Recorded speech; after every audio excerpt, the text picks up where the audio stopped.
In the early 2000s, three men were sitting in a cafe in Mostar, Bosnia. One of them was Serbian, one was Muslim, one was Croatian. A decade earlier, men from these three communities had been killing each other in the streets of the same city, a civil war that left over 100,000 dead across Bosnia and Herzegovina and over 2,000 dead in Mostar alone. The war was over, the killing had stopped, but Mostar was still divided, physically, ethnically, psychologically, and the three men in the cafe knew it. They were asking a question: does this country have any heroes? They looked at the war heroes. They found the war heroes intolerable. And then one of them said a name. The others paused. Then they agreed. The name was Bruce Lee. This is the story of what happened next and what it says about who Bruce Lee was and what he meant to people who had never been to Hong Kong and would never go to Hollywood. To understand why three young Bosnians in a cafe at the start of the 21st century agreed on Bruce Lee as the answer to the question of heroism, you first need to understand what Mostar was in that period. The city sits in the south of Bosnia and Herzegovina, in a narrow valley carved by the Neretva River, and it had been for most of the 20th century a place where Muslim Bosniaks, Catholic Croats, and Orthodox Serbs had lived in the specific, imperfect proximity that Yugoslav society had organized itself around. Not without tension, not without the long histories of grievance and difference that the communist government had suppressed rather than resolved, but together in a way that had produced a recognizable civic culture, a mixed population in its apartment blocks and schools and workplaces, and a shared relationship to the city's spaces and symbols. The war ended that with a specific and documented violence. The Bosnian conflict of 1992 to 1995 was, in Mostar, primarily a war between Croats and Bosniaks fought over the city's geography, which community would control which bank of the Neretva River. The fighting was sustained and devastating. The city's most famous landmark, the Stari Most Bridge, a 15th-century Ottoman structure that had spanned the river for 427 years, connecting the two banks, physically and symbolically the communities that lived on each side, was destroyed by Croat artillery in November 1993. Witnesses described the crowd that gathered to watch its final moments going silent when it fell. By the time the conflict ended in 1994, more than 2,000 people had died in Mostar alone. The city remained divided along the river, a Croat-majority West Bank and a Bosniak-majority East Bank, with checkpoints and mutual suspicion, and the specific, unhealed psychology of communities that have been at war with their neighbors. The Stari Most Bridge was rebuilt and reopened in 2004, funded by international donations as a gesture of reconciliation. The bridge was rebuilt. The division was not. The three men in the cafe were Veselin Gatalo, who is Serbian, Sanjin Plakalo, who was Muslim, and Nino Raspudic, who was Croatian. They had grown up together in Yugoslavia's Bosnian Republic in the 1970s and 1980s, before the collapse, before the war, before the ethnic categories that had always existed became the categories that determined whether you lived or died depending on which street you were standing on. They had watched Bruce Lee films together in Yugoslav cinemas. They had grown up with the same cultural inheritance despite their different ethnic backgrounds, because Yugoslavia had been the kind of place that a Chinese-American martial artist from Hong Kong could be simply a shared hero, a face on the screen that didn't belong to any of the factions, any of the churches, any of the old feuds. When the war came and the categories hardened and the shared spaces became contested spaces, that particular inheritance, the memory of watching the same man on the same screen and feeling the same thing, did not entirely disappear. It survived in the specific way that cultural memories survived. quietly in the back of minds that had been filled with other things, waiting for someone to say the name out loud. According to Gatalo's account, the conversation in the cafe was triggered by a specific moment. One of the city's celebrated war heroes, a man who had been publicly honored for his role in the conflict, insulted a waiter while the three friends were watching. Gatalo turned to Plakalo and Rasputic and asked, "Does this country have any heroes?" They thought about it.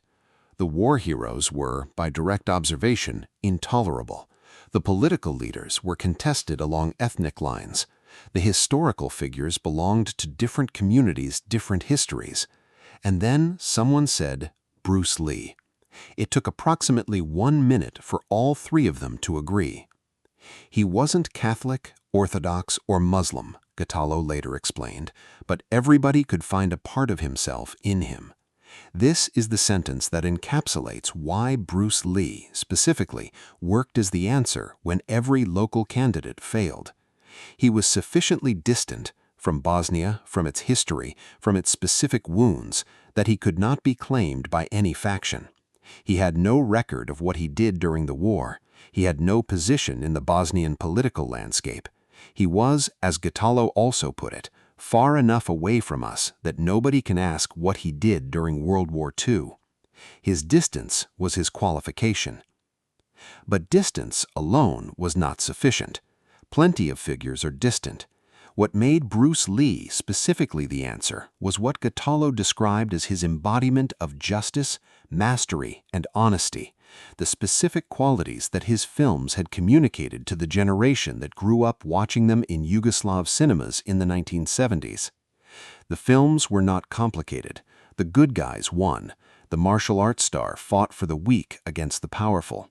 He was a man of discipline who used his discipline in the service of something beyond himself. These are not abstract virtues when you have spent a decade living with war heroes who insult waiters. Gatalo and his friends founded Urban Movement Mostar specifically to build the statue. The project was, in Gatalo's own description, started as a joke, a deliberately absurd provocation of the city's earnest symbols and monuments culture that became serious as they realized they actually meant it. If you want to do something right, in the right way, the way is more important than the act. They began raising money. The German government contributed funds through post-war reconstruction and reconciliation programs, making the Bruce Lee statue improbably a project of German foreign policy. Chinese businesses operating in Bosnia contributed. Croatian sculptor Ivan Fiolic was commissioned to design and execute the piece in bronze. Sanjan Plakalo was finishing his master's thesis in Paris during the final stages of the project and wrote in an email to his co-founders that he saw it as an illustration of the Mostar spirit of wisdom and humor. The opposition was immediate and vocal, which meant the idea was visible enough to be worth opposing.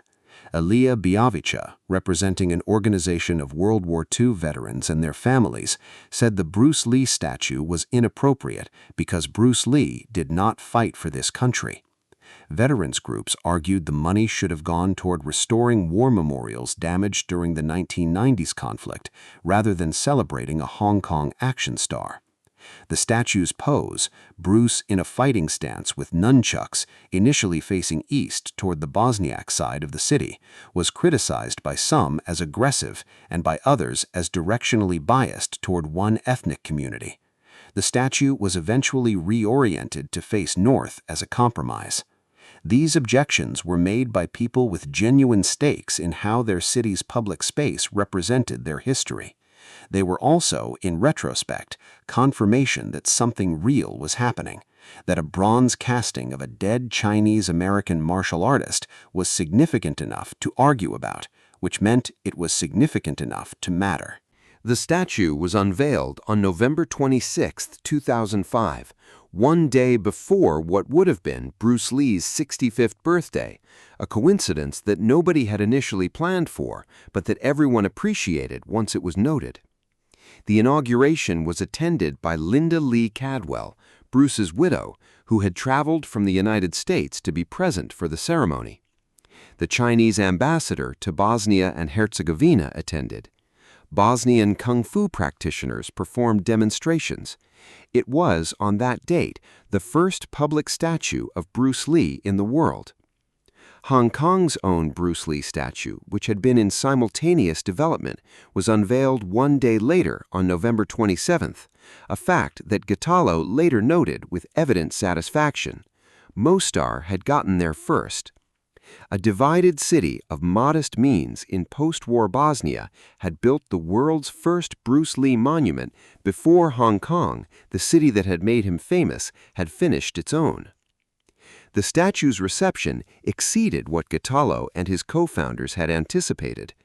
Taxi drivers in Mostar told him that after the unveiling, everyone who came to the city wanted to see Bruce Lee. New brides posed for photographs beside the statue on their wedding days. Bruce Lee fans traveled from around the world to see it. The statue became, in the way that unexpected symbols sometimes do, a genuine tourist destination, the thing that made Mostar famous for something other than its war and its bridge. On March 4, 2024, nearly 19 years after its unveiling, the statue was stolen. Someone removed it from its plinth in Zrinjevec Park using a cutting tool, not a spontaneous act of vandalism, but a planned operation that required equipment and time. Police opened an investigation. 6 days later, the statue was recovered, cut into pieces. One person had been arrested. The apparent motive was commercial. The suspect intended to sell the bronze as scrap metal. The statue that had been built as a symbol of unity, funded by Germany's post-war reconciliation programs and by Chinese businesses and by the donations of people around the world who believed in the project, had been taken to be sold by weight. The theft produced, with considerable irony, exactly the response that Gitalo and his friends had hoped the statue would produce, a unified reaction across Mostar's ethnic communities. The outrage was shared. The sense of loss was shared. The demand for the statue's restoration was voiced by people from every community that had once been the reason the statue was needed in the first place. The disappearance of their shared symbol was, briefly, another thing to share. It was not the kind of unity anyone would choose, but it was recognizable as the same impulse that had sent 3 friends from a café in Mostar to build a bronze Bruce Lee in Zrinjevec Park 20 years earlier. Raspudik said in 2005 that the monument was an attempt to question symbols by mixing high grandeur with mass culture and kung fu, a reminder that heroes are very often fictitious and fleeting. Both of those things turned out to be accurate descriptions of what followed. The heroism that Mostar constructed around Bruce Lee was always partly projection, a useful fiction, built from the distance between the man's actual life in Hong Kong and Los Angeles and the meaning that a post-war Bosnian city needed to attach to something. But the need was real. The 3 friends from the café who found the answer in a minute were real. The brides who posed for photographs beside the statue were real. The tourists who came to Mostar specifically because of Bruce Lee were real. And the collective outrage at the theft of a bronze statue that was once sold as scrap metal was real. Gitalo was careful at the unveiling. He said that this did not mean Bruce Lee would unite them, because people are different and cannot be united, and they will always be Muslims, Serbs, and Croats. What he said was, we all have Bruce Lee in common. It was not a claim of unity. It was a claim of something smaller, more achievable, and perhaps more durable. One shared thing in a city that had run out of shared things. A Chinese-American martial artist from 1970s Hong Kong, who died at 32, who never saw Enter the Dragon open, who never knew the scale of what he had built, became the answer to a question asked in a café in Mostar in the early 2000s by 3 friends from 3 communities that had recently been at war. The plinth in Zrinjevec Park is empty. The question is still being asked. If this story moved you, subscribe and leave a comment.